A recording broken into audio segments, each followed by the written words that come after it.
ঘুম ভাঙতেই খুশি খুশি বাবা বলল, সায়ন, জানিস তো আজ শিশু দিবস, কাটাতে চাস কেমন? দিনটা তোরই, চেটে পুটে নে এই দিনের স্বাদ। স্কুল, অফিস, মায়ের হেসেল তোর অনারে কাঠ। দুপুরবেলায় পার্কে বাবার সে কি ছুটোছুটি, ছেলের সাথে বল ছোড়ার ব্যাপক হুটোপুটি। কি লজ্জা, কি লজ্জা! যেই চড়েছে দোলনা, আপনার দিন গেছে দাদা, এটা ছেলের খেলনা। সেখান থেকে শপিং মল, হাইনক্সের ছবি, শিশুর বিষয় অল্প, তাতে বড়দেরই সবই। পপকর্ন আর বাদাম দিয়ে বিরতি মুচমুচে। বাবার আবার এই কফি ছাড়া আনন্দটাই মিছে। মলে কিছু সময় গেল ওই কেনার ব্যস্ততায়। ক্লান্ত শরীর বসলো যখন নিচের রেস্তোরাঁয়। দিবস শিশু হলে কি হয়, ডিনার হলো ধাড়ি, ইয়াম্মি সব খাবার ঢুকে পেট হলো বেশ ভারী।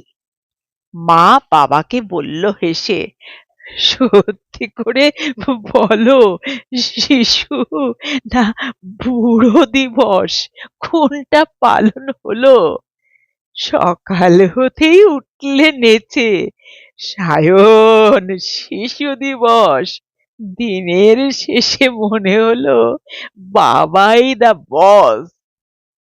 দেখো, ছেলেটা না লুকিয়ে থাকে সব বাবাদের অন্তরে। হ্যাঁ, চেহারাটা বুড়ো ধরে, ধরে না তো মনটারে। বাড়ি এসে ঢুকলো বাবা বুড়ো বাবার ঘরে। হারিয়ে যাওয়া দুষ্টুমি এক হঠাৎ এলো ফিরে। পিছন থেকে ধরলো গিয়ে বৃদ্ধ বাবার চোখ। বলো দেখি, কে ধরেছে, মেয়ে নাকি লোক? বাবা এবার উঠলো হেসে, আজকে কি তুই নাতির মতো বাচ্চা হয়ে গেলি? তোমার কাছে আবার আমি বুড়ো কবে হলাম? আজও ছোট, ৩০ বছর, প্রথম যেমন ছিলাম। ও, জানো তো আজ শিশু দিবস, পা দুটো দাও, ছোবো।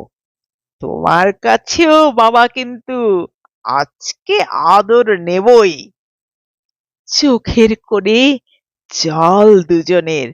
বলল বুড়ো বাবা, বড় হলেও তুই তো আমার ছোট্ট সোনা বাবা, ছোট্ট সোনা বাবা।